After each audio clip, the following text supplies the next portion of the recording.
राष्ट्रवादीचे नेते जयंत पाटील यांच्या मनात नेमकं चाललंय काय अशा चर्चा सध्या रंगू लागलाय। अर्थसंकल्पीय अधिवेशनाच्या काळात जयंत पाटील भाजपा प्रवेशाचे संकेत देत आहेत का अशी ही चर्चा रंगली आहे। माझं काही खरं नाही या वक्तव्याचा नेमका अर्थ तरी काय घ्यायचा? जयंत पाटील ऐकत नाहीत असं सभागृहात मुख्यमंत्री नेमकं का म्हणाले आणि सत्ताधारी आणि जयंत पाटील यांच्याकडून भविष्यातील बदलाचे संकेत मिळतायत का अशी ही चर्चा सध्या राजकीय वर्तुळात रंगू लागली आहे। जयंतराव, तुमचा प्रॉब्लेम तुम्ही चुकीच्या वेळी चुकीच्या ठिकाणी राहता आणि चुकीच्या गोष्टी सांगता। योग्य गोष्टी योग्य लोकांसोबत योग्य वेळी सांगितल्या तर त्या कार्यान्वित होतात।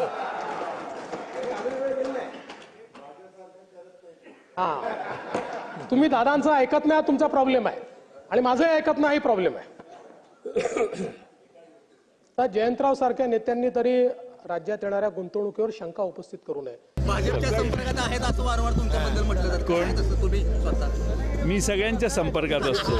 सगळ्यांच्या संपर्कात असल्यावर सगळ्यांची परिस्थिती कळत नाही। सगळ्यांची माहिती कायम राजकारणात ठेवायची असते। माझी गॅरंटी घेऊ नका, माझं काही खरं नाही। कारण काय, तुम्हाला माझ्या मनात शंका असल्या, माझ्याबद्दल शंका असल्यामुळे तुम्हाला आम्ही देणंही जरा धोक्याचं आहे। जयंत पाटलाबद्दल मी पहिलेच वक्तव्य केलेलं की ते जास्त काळ त्या राहण्याच्या मनस्थितीत नाही आहेत। तुम्हाला एक सांगतो की लवकरच शरद पवारच्या राष्ट्रवादीमध्ये भूकंप येईल। जयंत पाटील हे तुम्हाला अजितदादाच्या राष्ट्रवादीमध्ये सामील झालेले दिसतील। नाही, आता जयंत पाटील मोठे नेते आहेत, एका पक्षाचे प्रदेशाध्यक्ष आहेत। जरा आजकाल त्यांची नाराजी थोडी बहुत दिसते आहे। काय म्हणजे असं जाणवत आहे त्यांच्या बोलण्यातून, पण त्यांच्या बोलण्याचा अर्थ नेमका काय हे आपण अंदाजच बांधू शकतो। तर कुठल्या अर्थानं बोललेत मला माहीत नाही, पण जयंत पाटील जे फार सिनियर आहेत, 8 वेळचे आमदार आहेत, अनेक त्या पदावर काम केलेलं आहे। आता त्यांना काय अपेक्षा आहे?